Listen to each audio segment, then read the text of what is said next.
Boa tarde. Boa tarde a todos. Desculpem o pequeno atraso. Foi um pequeno contratempo, mas fico contente que vocês já estão na sala.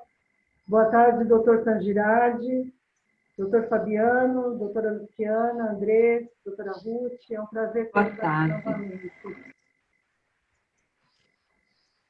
Boa tarde. Boa tarde. Desculpem o Boa atraso. tarde a todos.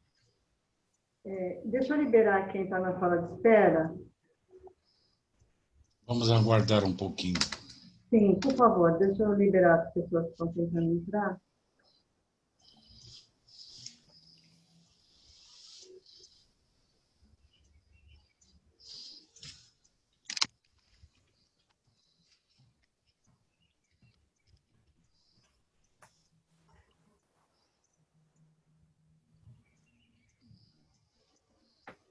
Então, essa reunião de espaço, ela está sendo gravada. Só para esclarecer, a questão é que a minha preocupação é que eu estou sempre disponibilizando os vídeos e fico preocupada porque as pessoas depois podem achar conveniente, não é? Nós temos 23 inscritos e nem todos têm participado das aulas. Então, essa é a preocupação de continuar gravando e depois repassar os vídeos, porque o importante é estar presente, não é? E poder ter essa interação, tá? Mas compreendo também, nós compreendemos que existe, às vezes, os contratempos, né, do dia a dia. Algumas pessoas são mães, pais, não é? Os estudantes que estão ainda em aula. Eu entendo isso. Eu gostaria muito de pedir a todos que fizessem esforço extra. E, por favor, relembrando o que foi dito na última aula, coloquem as questões que vocês tiverem no chat ou enviem diretamente para o doutor Tangirardi através do e-mail. Vou colocar de novo aqui o e-mail dele, não é? E vocês podem enviar também as perguntas diretamente para o e-mail dele, conforme ele mesmo havia sugerido.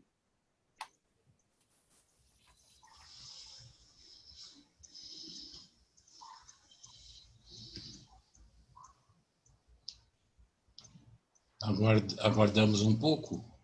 Sim, mais uns minutinhos, por favor. Eu, inclusive, vou aproveitar e passar o e-mail agora, colocar.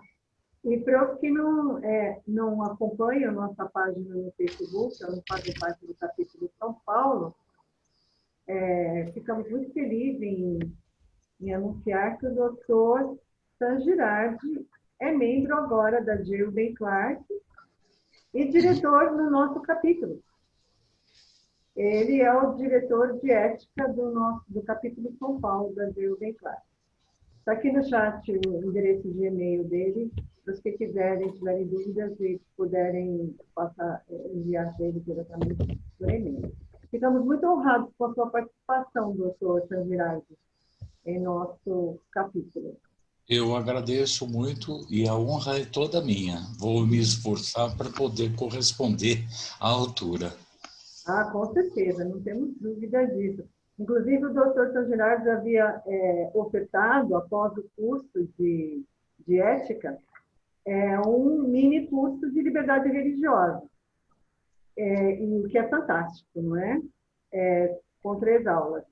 Eu sugeri, doutor Tangirardi, eu não tive tempo ainda de lhe passar, eu fiz essa sugestão, eu enviei a sua sugestão, seu interesse, diretamente para o doutor Fábio Nascimento, que é o presidente da Gilben Clark Brasil, porque acho que um evento desse vulto é muito interessante que abranjamos todos os capítulos do Brasil, não é?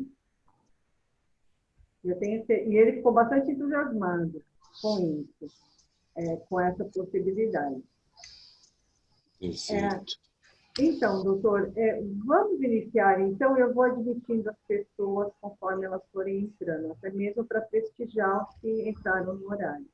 Bom? Eu passo a palavra para o doutor Tangirardi. O som tá bom? Muito bem. Hoje nós vamos refletir um pouquinho sobre 2 pensadores um deles da Renascença, exatamente Maquiavel, e posteriormente, já na Idade Moderna, no começo da Idade, fim da a época da Renascença, já em termos de filosofia moderna, o empirista Thomas Hobbes.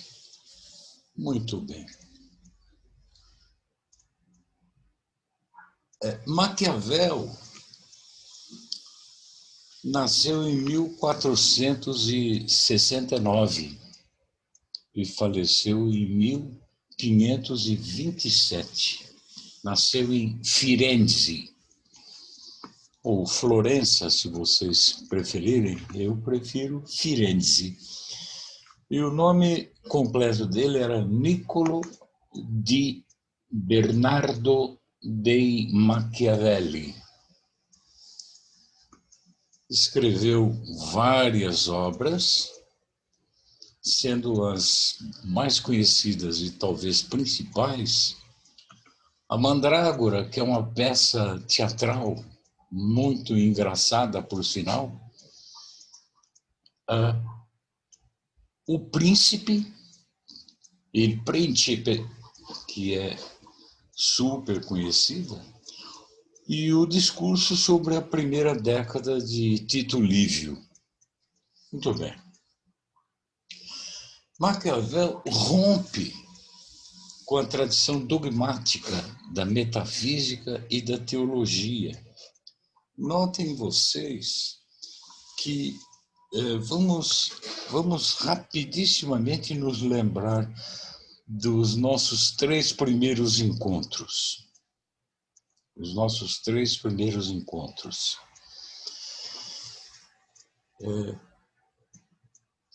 Com Sócrates e Platão, através da maiêutica, o homem devia, vencida a barreira da contingência,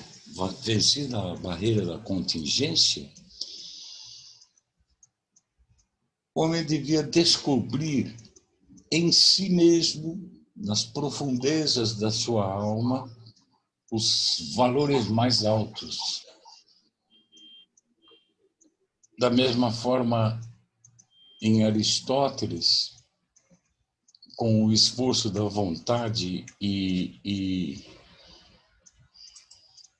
com a prática das virtudes, nós iríamos passando de potência para ato, perfectibilizando a nossa própria natureza,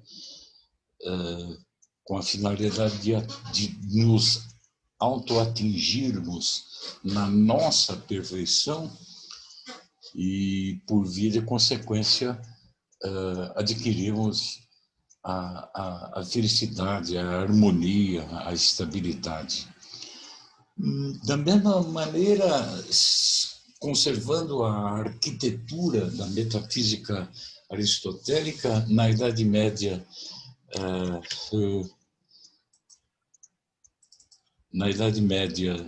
Santo Tomás de Aquino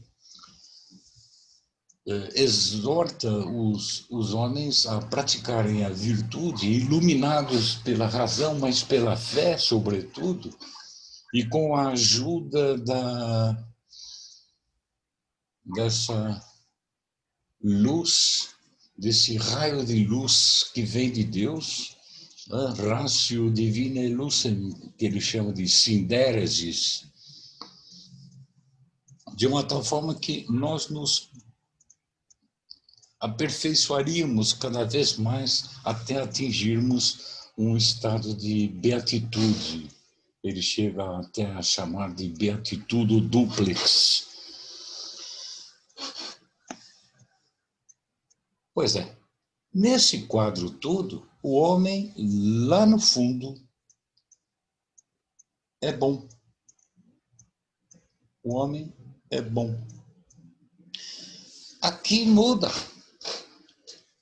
Com a Renascença e com a figura de Maquiavel,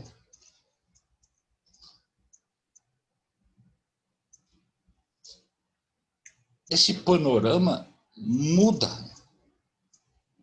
E do avesso. Muda do avesso. Os homens, segundo Maquiavel, são maus. São maus.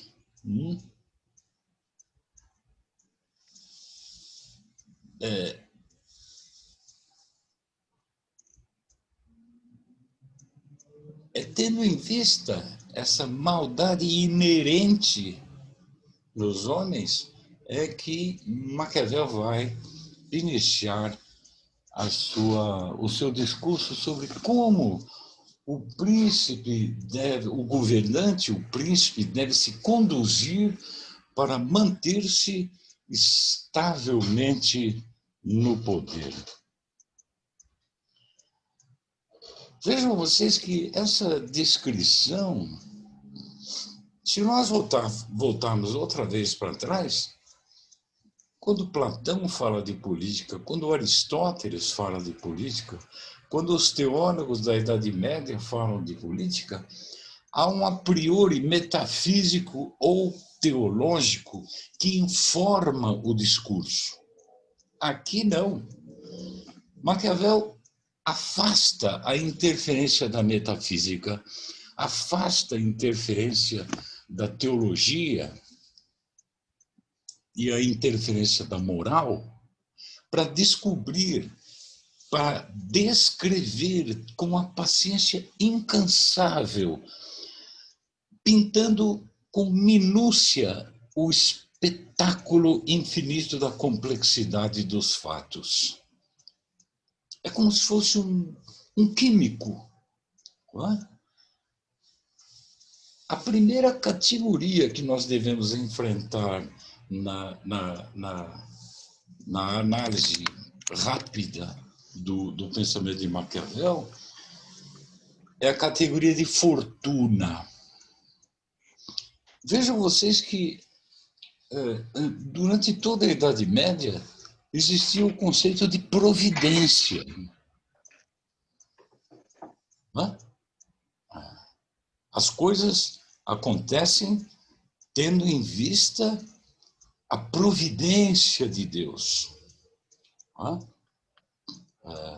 Deus, na sua infinita sabedoria, na sua infinita onipotência, traça os caminhos, traça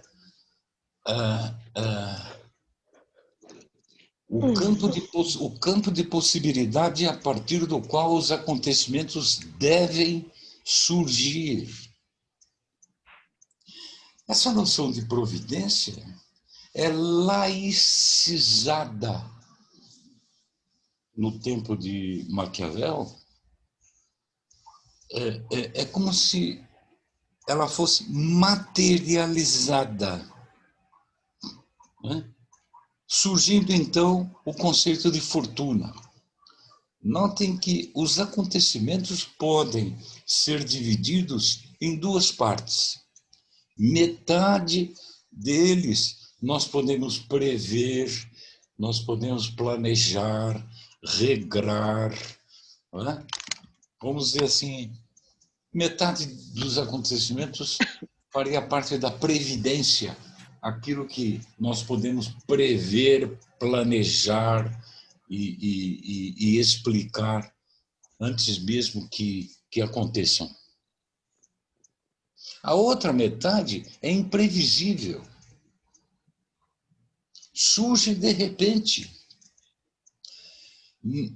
Além de ser imprevisível, rompe com toda a lógica de planejamento e de capacidade analítica. E é exatamente essa outra metade que se chama fortuna. Nós poderíamos exemplificar.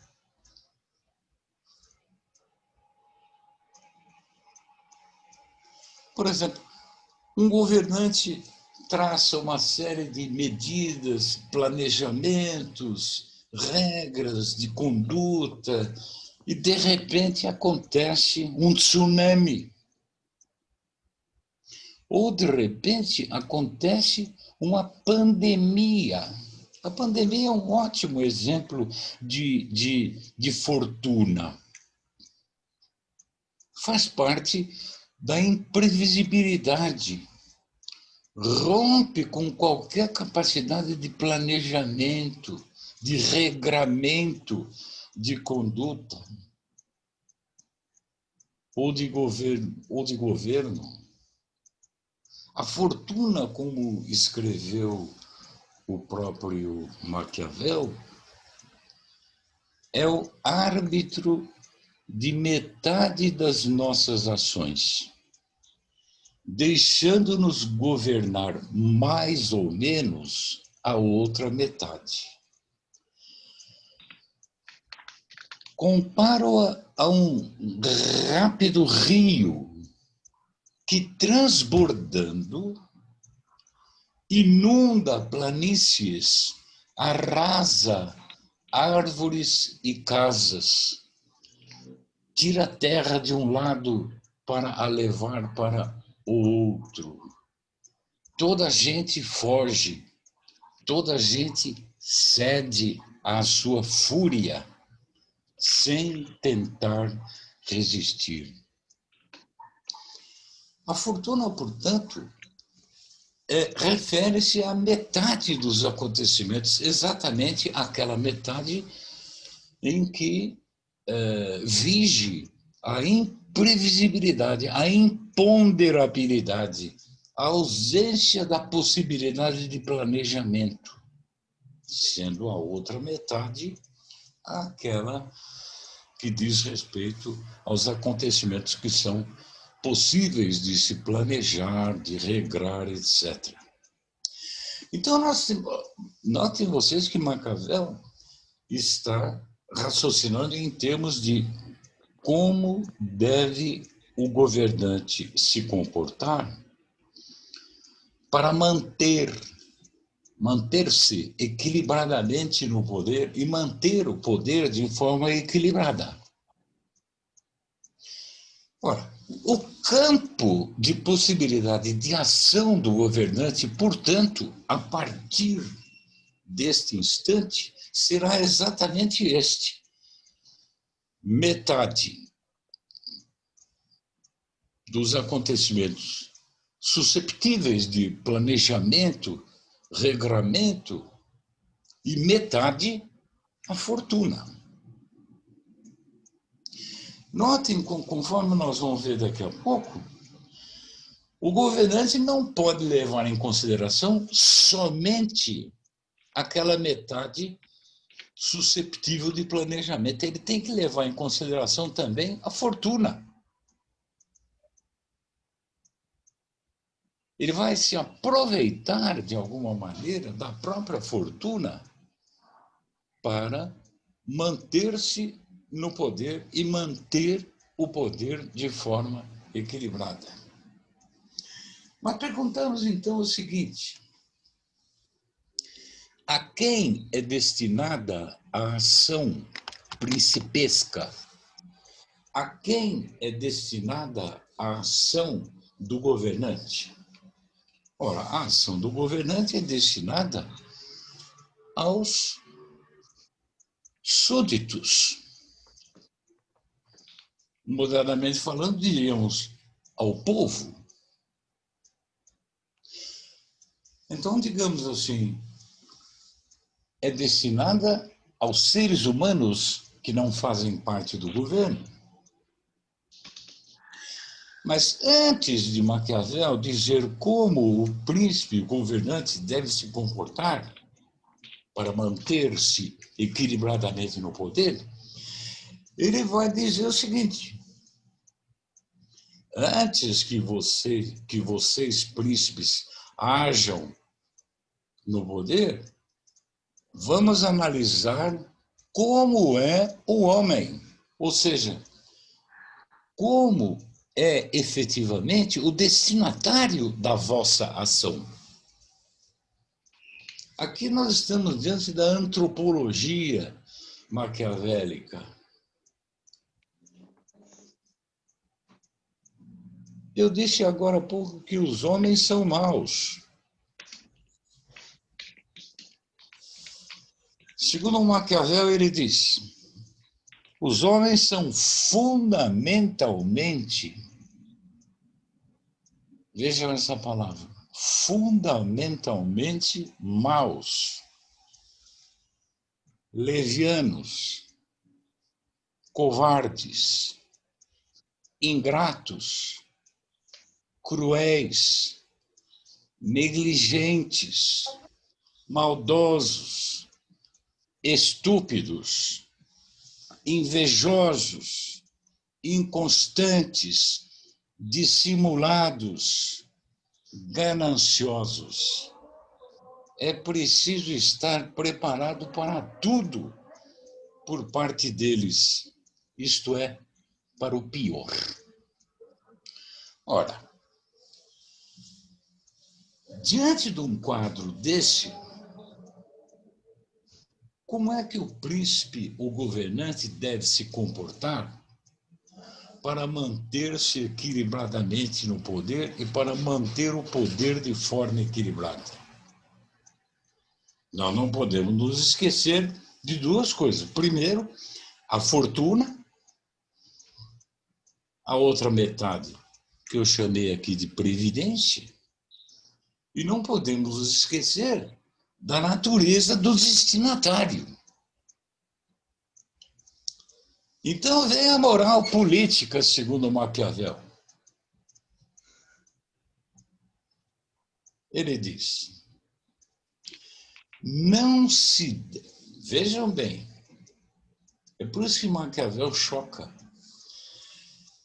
Não se deve manter a palavra, senão na medida em que não se pode fazer de outro modo.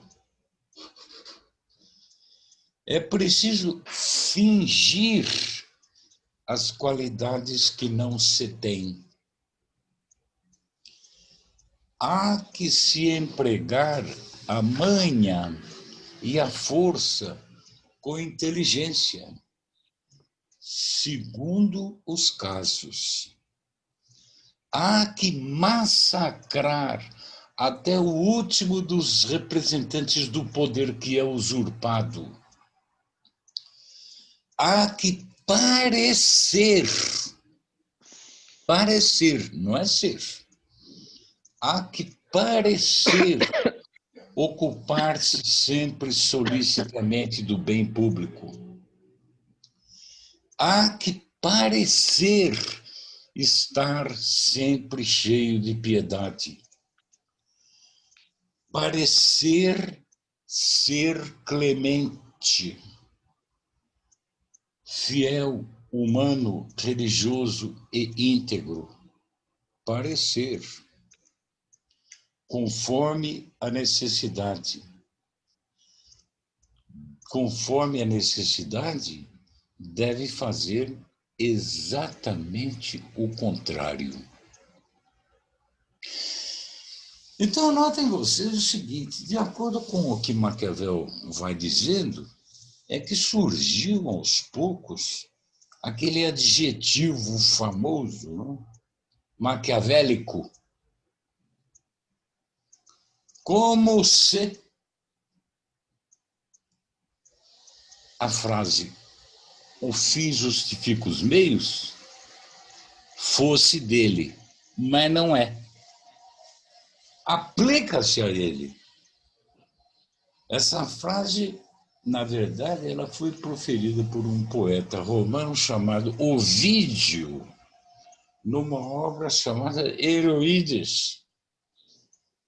Exatamente, exitus acta probat, não é? Muito bem. Considerando esse quadro, Maquiavel vai analisar a situação política de um determinado estado, de um determinado ponto da história, e ele inaugura um novo método que vai ter repercussão até hoje, na minha maneira de ver, na fenomenologia. No Príncipe, na obra O Príncipe, exatamente no capítulo 15, ele diz exatamente o seguinte. Eu vou ler em duas línguas. Primeiro, no original. Sendo l'intento mio scrivere cosa utile a chi la intende, mi è parso più conveniente andare diretto alla verità effettuale della cosa che alla immaginazione di essa, perché egli è tanto discosto da come si vive a come si dovrebbe vivere, che se lì chi lascia quello che si fa per quello che si dovrebbe fare, impara piuttosto la ruina che la preservazione sua. Perché uno uomo che voglia fare in tutte le parti professione di buono, conviene rovini infrattanti che non sono buoni, onde è necessario a uno principe, volendosi mantenere, imparare a poter essere non buono e usare secondo la necessità. Esse texto diz o seguinte: todavia, como é meu intento escrever coisa útil para os que se interessam, pareceu-me mais conveniente dirigir-me de forma direta à verdade efetiva, real da coisa, do que pelo que delas se possa imaginar. E muita gente imaginou repúblicas e principados que nunca se viram, nem jamais foram reconhecidas como verdadeiras. Vai tanta diferença entre o como se vive e o modo por que se deveria viver, que quem se preocupar com o que se deveria fazer, em vez do que se faz, aprende antes a ruína própria do que o modo de se preservar. E um homem que quiser fazer profissão de bondade, é natural que se arruine entre tantos que são maus. Assim, é necessário um príncipe para se manter que aprenda a poder ser mau e que se valha ou deixe de valer-se disso segundo a necessidade. Maquiavel continua chocando a todo instante, mas notem esse conceito que aparece nesse texto, que é de uma riqueza inestimável. Verità effettuale della cosa. A verdade efetiva ou verdade real da coisa. Porque se a gente voltar para trás, vamos verificar que a representação que se fazia do mundo e dos acontecimentos dependia muito de uma espécie de a priori metafísico e teológico que, segundo Maquiavel,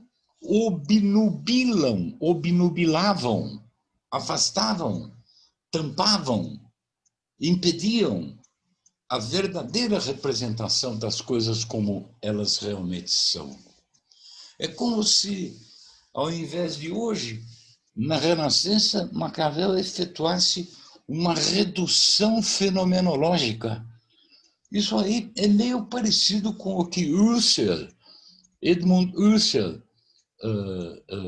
praticamente o criador da fenomenologia contemporânea, escreveu e propôs efetuarmos uma redução fenomenológica. Implica exatamente nós afastarmos todas as ideias a priorísticas que possuímos, sejam elas de natureza política, metafísica, teológica, moral, para deixar com que as coisas apareçam na sua pureza, digamos assim. A frase de Husserl é exatamente voltemos às coisas mesmas, né? Zurück zur Sache. Voltemos às coisas mesmas. Essa mesma fórmula, entretanto, encontrava-se de forma meio diferente, tendo em vista a presença do arquetípico metafísico, encontrava-se em Aristóteles e em Políbio. Notem vocês que o texto que eu li em italiano, bem no final, ele fala em que os homens precisam, de uma certa forma, ser os homens, os governantes, precisam aprender a poder ser maus ou bons conforme a necessidade. Conforme a necessidade. Ou seja, se a circunstância muda,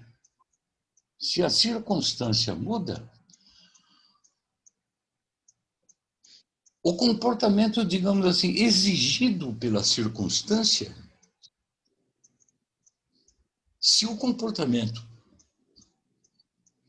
convier às circunstâncias de uma tal forma que o governante se mantenha no poder, então esse comportamento é bom. Sem que a conclusão do comportamento ser bom, sem que haja qualquer interferência de metafísica, teologia ou moral. Então, aqui, nós esbarramos aqui na relatividade dos conceitos de bom e de mal. Na relatividade dos conceitos de bom e de mal, e, por via de consequência, na relatividade dos conceitos de virtude e de vício. Notem vocês que, de acordo com os nossos encontros pretéritos, a noção de virtude era uma coisa fixa. Aqui não. Tanto as noções de bem e de mal, como as de virtude e de vício, são flutuantes. Às vezes muda o que hoje pode ser virtude, amanhã pode ser vício e vice-versa, dependendo da circunstância. Então, o governante, ele tem que, na verdade, possuir a capacidade de descobrir que tipo de comportamento é, digamos assim, requisitado por uma determinada circunstância, e se ele efetivamente descobre o tipo de comportamento e leva a efeito de uma tal forma que, como consequência, ele conseguirá manter-se no poder e manter o poder de forma equilibrada, esse governante será tido como um homem de virtude. A história, segundo Maquiavel, é conduzida por indivíduos, por determinados indivíduos que conseguem efetivamente levar a efeito esse desiderato. Esses homens de virtude,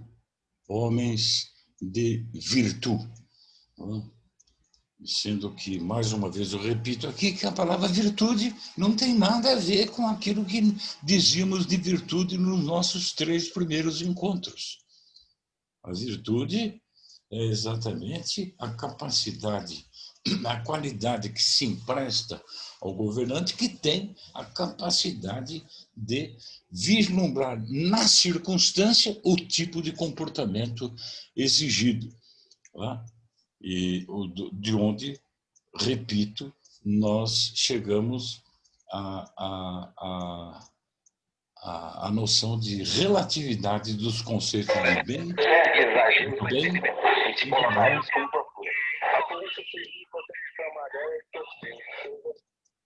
Relatividade dos conceitos de bem e de mal e relatividade dos conceitos de virtude e de vício.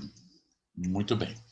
Esses grandes homens que conduzem a história exatamente nesse sentido que eu acabei de dizer, foram exaltados na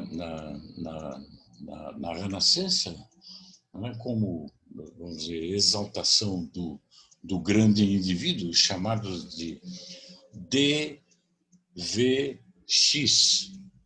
ou chamados de Veltro, ou chamados de Cavaleiro do Monte Tarpeio, respectivamente por Dante Alighieri e pelo poeta Petrarca, né? Pelo poeta Petrarca.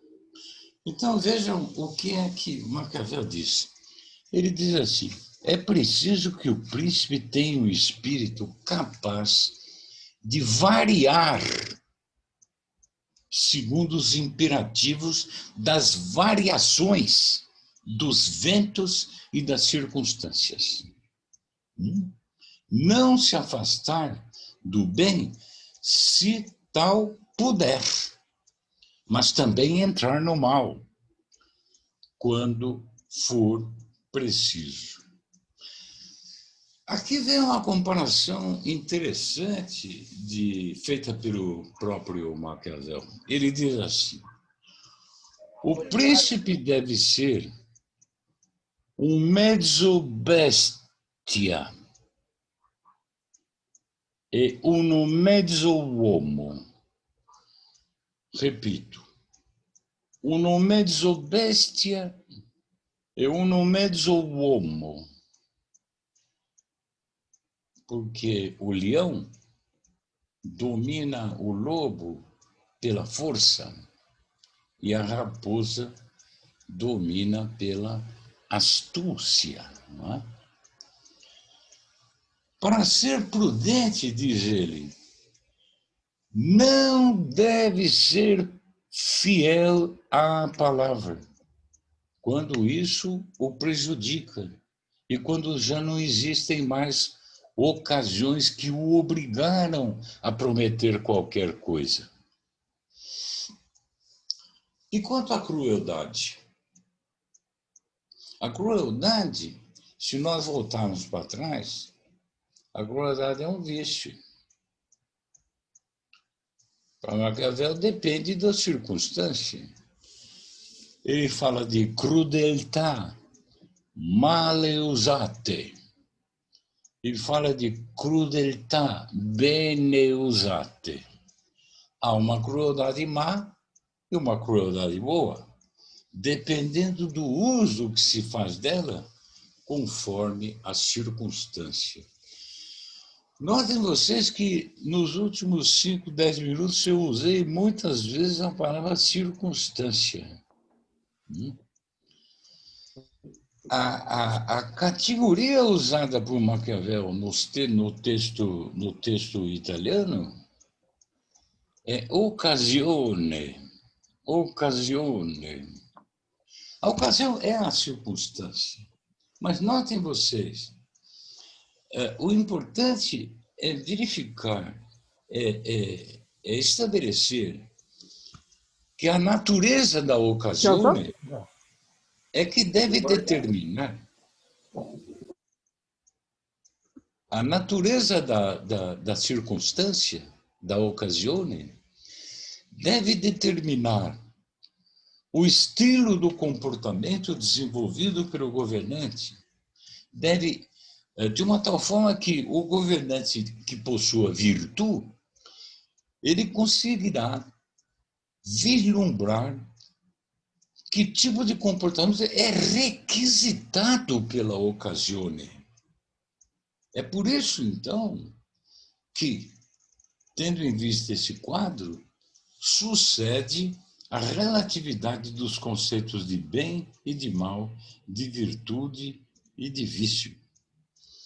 O mal, diz ele, deve-se fazer de uma só vez, para que, saboreando o menos, fira menos.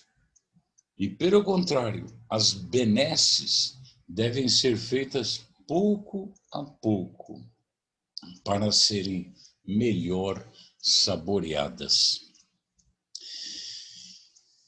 É interessante notar que, tendo em vista o estilo de análise de Maquiavel em relação aos acontecimentos, digamos, históricos e talvez até sociológicos e políticos,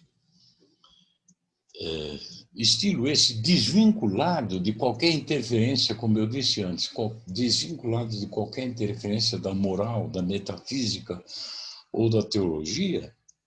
Por isso tudo, por alguns, em termos de teoria do Estado, Maquiavel é considerado fundador da noção moderna de Estado. Segundo ele, deve haver uma preeminência e prioridade dos interesses do Estado sobre os interesses do príncipe, uma prioridade da Constituição, da lei sobre os interesses do príncipe, celebração do Estado como suprema realidade política. Há em Maquiavel uma espécie de teoria do equilíbrio. É como se fosse os germes daquilo que vai aparecer mais tarde com Montesquieu, né? Montesquieu.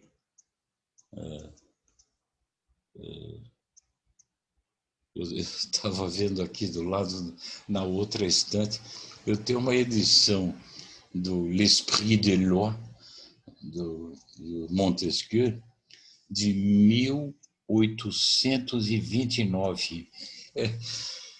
Isso é uma preciosidade que eu herdei do meu bisavô. Meu bisavô era francês, né? Se chamava Estevão Léon Bourroux. Mas, vamos lá. Então, essa teoria do equilíbrio, ele diz assim, quando na mesma Constituição se reúne o príncipe, os grandes e o poder do povo, cada um dos três poderes vigia os outros. É como se nós tivéssemos uma espécie de germe do legislativo, executivo e judiciário, um vigiando o outro, se vê que aqui no Brasil não acontece muito isso. Em termos de teoria das classes sociais, ele estabelece uma distinção entre o vulgo, que é o vulgar, e a elite dos capazes. Ele diz que os governantes devem fazer parte da elite dos capazes. E remonta, de uma certa forma, até Aristóteles, que na sua obra Política, livro 1, capítulo 2, o Aristóteles escreveu que alguns seres, a partir do momento em que nascem, estão destinados uns a obedecer, outros a comandar. Mas voltando para a teoria das classes sociais, ele estabelece a nobreza, a burguesia e o povo. O povo são os que não são grandes. Os que não são grandes. Ele chama de popolo grasso. E tem o popolo minuto. Popolo grasso e popolo minuto. A classe média ele chama de desafogados. São as camadas mais, e depois dos desafogados, mais para baixo, as camadas mais baixas que ele diz, sem piedade, que se chama a ralé. A ralé. Mas e o povo? O povo em história, diz Maquiavel, é sempre a matéria-prima inerte sobre a qual exerce a atividade privilegiada dos governantes. Em relação ao povo, há que se libertar as emoções, quer dizer, tudo por parte dos governantes. Se libertar as emoções, adular o povo, neutralizar as emoções do povo. O povo, então, deve ser conduzido por uma mão forte, mesmo porque a maioria tem defeitos. A patetice, escreve ele, a incapacidade de ver mais longe do que a ponta do nariz, a credulidade, a submissão às aparências, a aptidão de serem enganados. Ele diz assim, a ideia de um povo que forja a sua própria história é tão louca quanto a de carneiros de um rebanho colaborando com o pastor. Maquiavel, em termos de filosofia da história, tem a ideia de um eterno recomeço, o que, de uma certa forma, lembra um pouquinho Nietzsche, né? Ele fala em monarquia, aristocracia e democracia, que podem degenerar, respectivamente, em tirania, oligarquia e anarquia. Na verdade, Maquiavel formulou de uma maneira cínica, insuportável, a realidade da política. A realidade da política. Aí está, a meu ver, o valor do escândalo. A partir de Maquiavel, tornou-se intolerável a imoralidade na política. Graças a este maquiavelismo, as melhores consciências não repousarão enquanto esta chaga da política não esteja curada. Na verdade, na época de Maquiavel, a Itália era constantemente invadida pelos bárbaros que faziam os italianos sofrer demais. E eu termino aqui com um trecho de uma poesia de Petrarca, quando ele diz assim, a todos repugna este bárbaro domínio. A virtude tomará armas contra o furor e será breve o combate, pois o antigo valor não está morto no coração dos italianos. O original diz o seguinte, a ognuno puzza questo barbaro dominio. Virtù contro a furore prenderà l'arme e via il combater corto, che l'antico valore negli italici cor non è ancora morto. Por enquanto, obrigado. Vamos encerrar aqui a parte referente a Maquiavel e falar um pouquinho sobre um outro pensador que, que, que aparece no início da Idade Moderna, nascido exatamente em 1588 na Inglaterra e falecido em 1679. Eu me refiro a Thomas Hobbes. Thomas Hobbes, não é?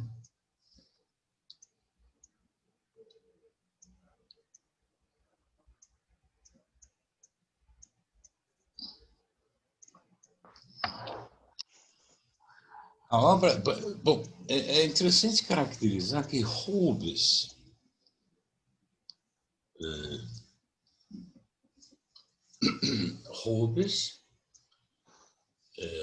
sob o ponto de vista de teoria do conhecimento, foi um empirista. Né? Ele faz parte do empirismo inglês. Locke, Berkeley, Hume, Hobbes, depois degerando lá para o outro lado do mar, na França, Bonneau de Condillac, etc. Mas no que diz respeito a obras de filosofia política, e aqui é que nós vamos refletir um pouco sobre a ética do comportamento humano no pacto social, as obras são 3. The Elements of Law, The Citizen e o Leviatã, que é super famoso, o Leviatã. Do mesmo jeitão que Maquiavel rompe com a tradição metafísica, teológica e moral, ele também faz a mesma coisa. Hobbes rompe com essa tradição. Vocês se lembram que agora há pouco, quando eu estava lendo o capítulo 15 do Príncipe de Maquiavel, em que ele dizia assim, vamos andar direito alla verità e effettuare la cosa, e aí ele fala assim, porque até agora a única coisa que fizeram foram imaginar repúblicas que nunca existiram. Né? Pois é. Essa frase, na verdade, é de Bacon. Francis Bacon. E essa frase está no Novo Órgão de Bacon. Né? Fizeram leis imaginárias para repúblicas imaginárias. E Hobbes incorpora essa visão. Ele pretende elaborar um código de lei moral e natural para atender aos propósitos da sociedade civil. Bom, mas para poder deduzir essa lei moral, ele, como rompeu com a tradição metafísica, teológica e moral, ele não vai partir da razão. Ele vai partir da paixão. Da paixão. Então ele ataca a doutrina de Aristóteles e diz que os pensamentos, a razão, não dominam as paixões. Ele vai tentar definir, em primeiro lugar, como é o homem no estado de natureza. E para descrever o estado de natureza, ele vai partir das paixões, as paixões do homem. Vejam bem, esse estado de natureza, nós não podemos nos valer aqui de história, de pré-história.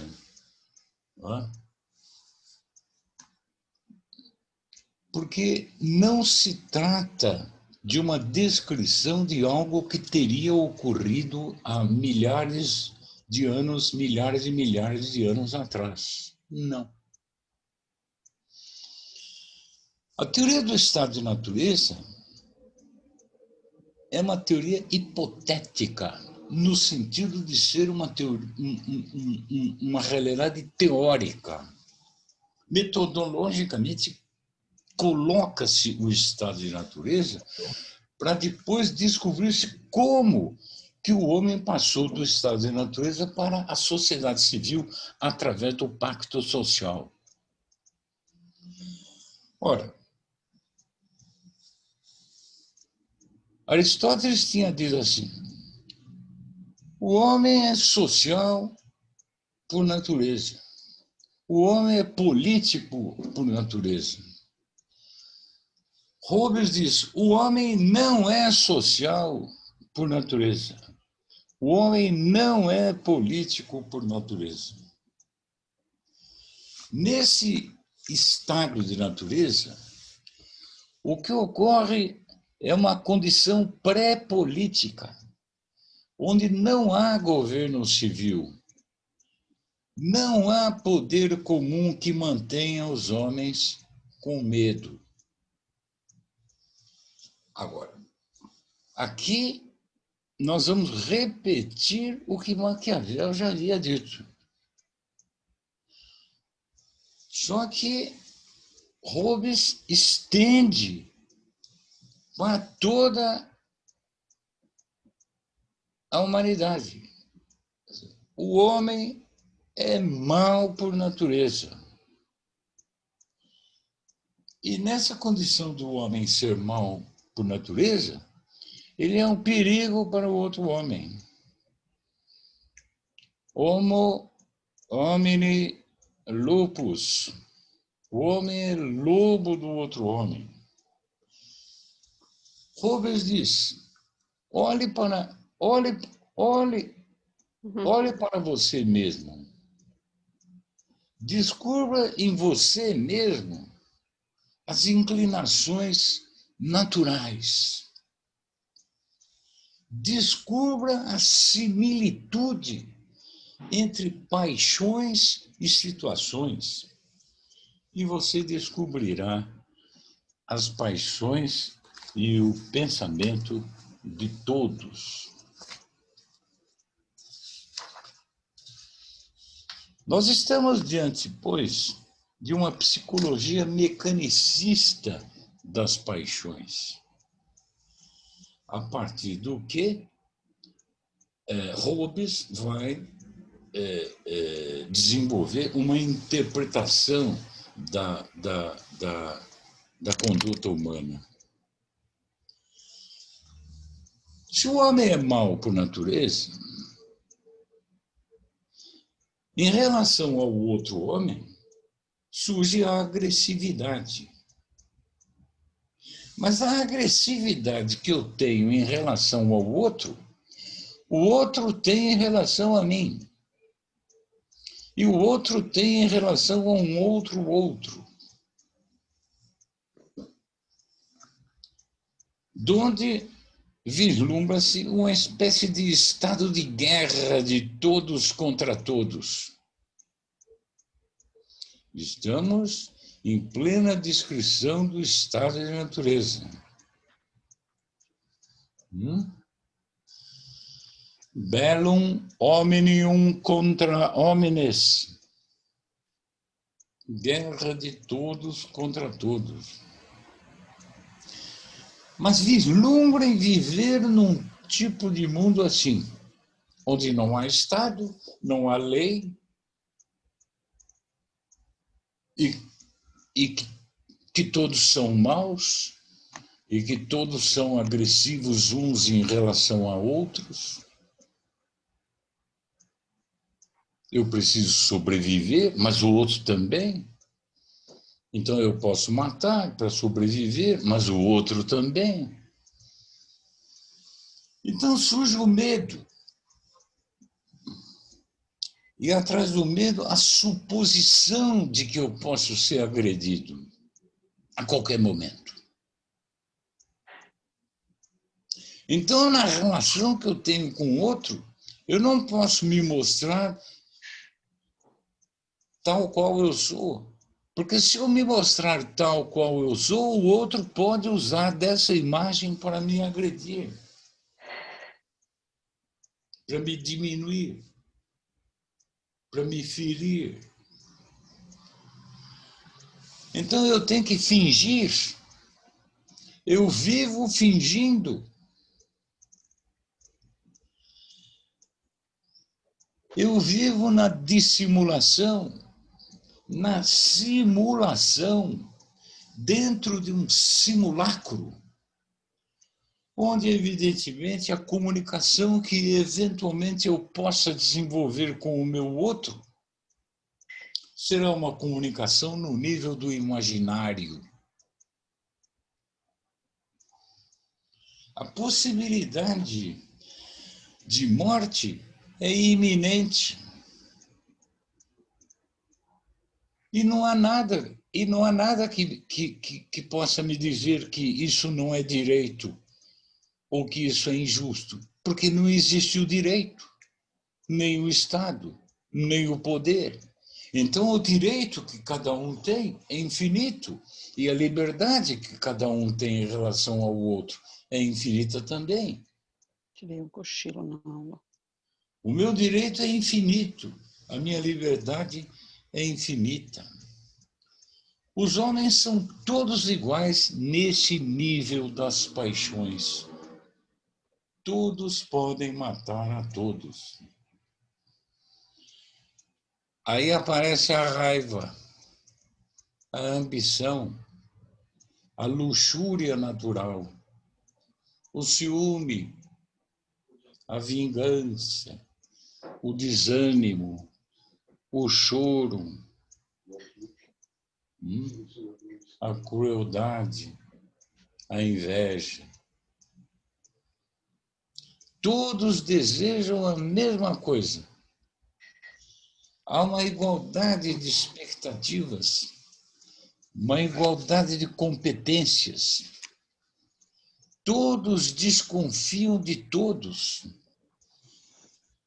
A imaginação não tem limite, mesmo porque eu tenho que imaginar e eu tenho que desenvolver a suposição, tendo em vista o fingimento de todos em relação a todos.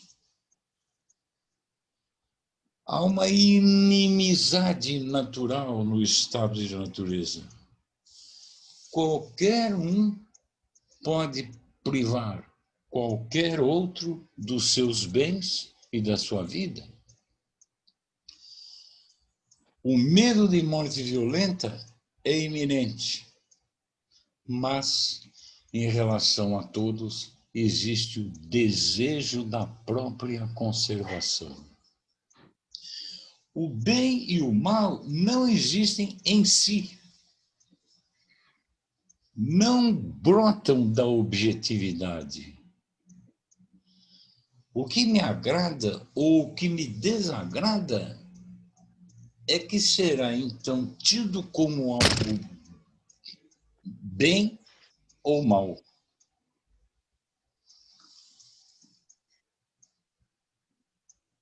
Quais são os pseudo-valores que sustentam uma situação desta espécie? É o amor à glória, o orgulho e a vaidade. A situação é dirigida sempre pelos prazeres carnais e sensuais. Eu quero que o outro me aprecie, como eu aprecio a mim mesmo. E eu vou destruir a quem me desdenhar. O meu prazer e a minha vaidade repousam no fato de eu rir da deformidade de outras pessoas, pelo que eu me exalto. A minha honra é o meu reconhecimento ou opinião do outro sobre o meu poder, ou seja, da minha superioridade. A causa da discórdia, portanto, no estado de natureza, se encontra também na diferença de competência, ou na questão da competência, na desconfiança, na glória, e tudo isso gera o estado de guerra, de todos contra todos. Eu continuo a temer o perigo da morte violenta. A vida se torna solitária, pobre, triste, embrutecida e breve. Muito bem. No estado de natureza, como eu disse há pouco, nada é injusto, porque não há lei anterior. No estado de natureza existe uma impecável liberdade de fazer ou não fazer tudo o que se possa para conservar a própria vida. O medo da morte, o desejo da paz, a esperança são afetos individuais e naturais. Notem vocês que todos esses elementos juntos, uns atuando sobre outros, eleva cada vez mais o nível de tensão. Sendo que essa tensão, teoricamente, chega a um nível de insuportabilidade lógica. E aí sucede uma espécie de explosão. A quantidade de tensão aumenta de tal forma que altera a qualidade.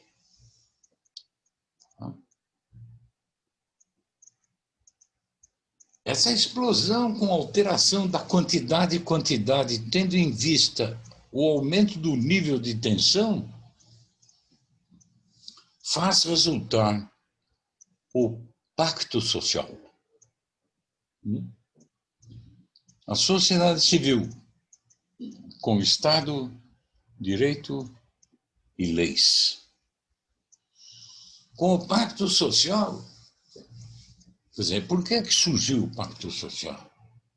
Como consequência da tendência de conservação da própria vida.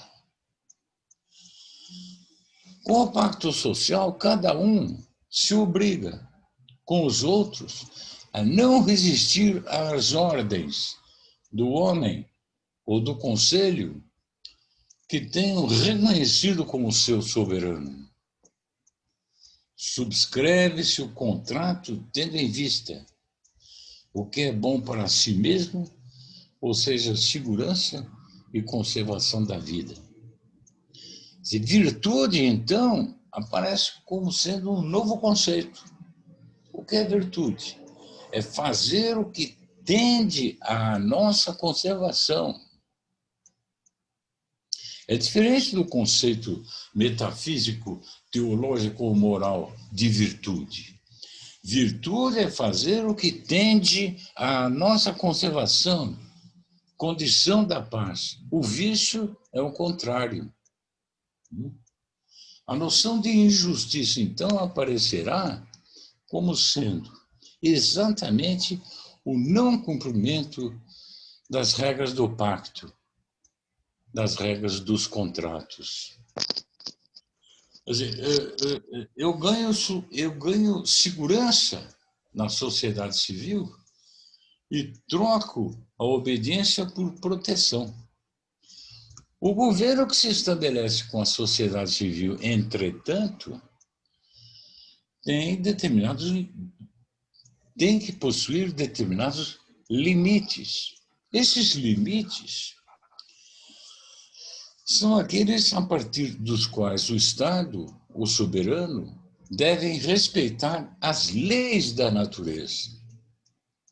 Quer dizer, quais são as leis da natureza? A liberdade de fazer o necessário para a autopreservação. A autopreservação da vida. A autopreservação da individualidade. Aqui, Hobbes, juntamente com Locke, vão ser os filósofos do individualismo político, né? Do liberalismo político. Um cálculo inteligente do próprio interesse é o que se necessita para que um homem seja justo.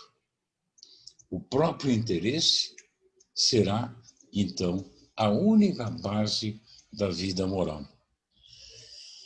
Respeitar a justiça legal, exaltar a gratidão, a complacência, o perdão, condenar a vingança, a insolência, o orgulho, a arrogância, promover a equidade, o respeito à posse e aos mediadores, submissão à arbitragem e ao juiz. Cada indivíduo participante do pacto social deve respeitar a vontade do Estado, das leis, do soberano, como se fosse a própria vontade. Essa pessoa legal, o soberano, é a república, é a monarquia. Então, deve haver um poder coercitivo, soberano. E esse poder soberano do Estado possui o direito de castigar e de exercer o poder de polícia. A condenação, a imposição da pena tende a tornar os homens sociais e pacíficos, colocando fim ou reduzindo ao mínimo a fricção, o ressentimento e a hostilidade existente entre os homens pelo orgulho, parcialidade e excessivo amor próprio.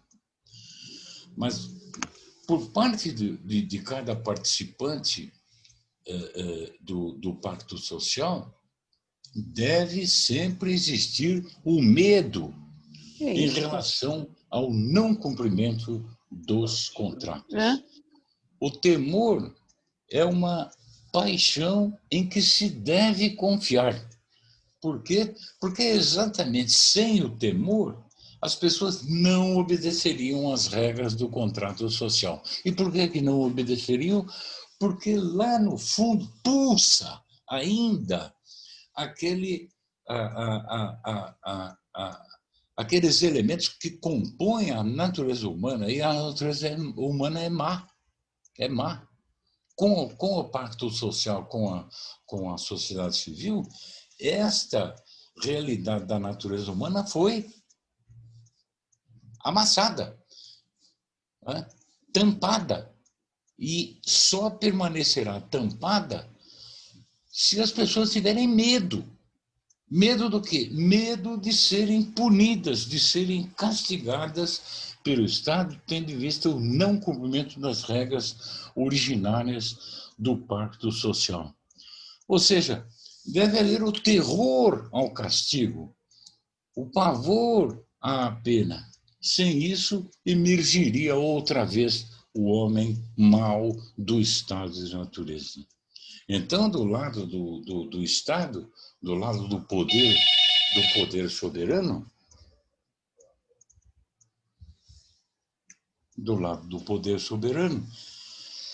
nós temos que este poder tem que ser absoluto.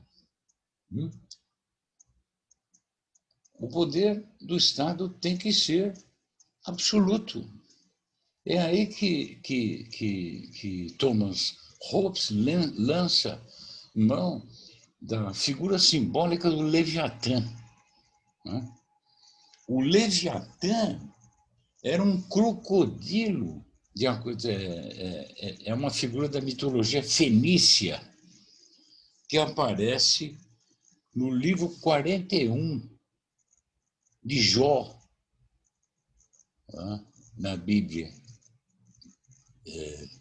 Um crocodilo gigantesco que tinha um poder quase que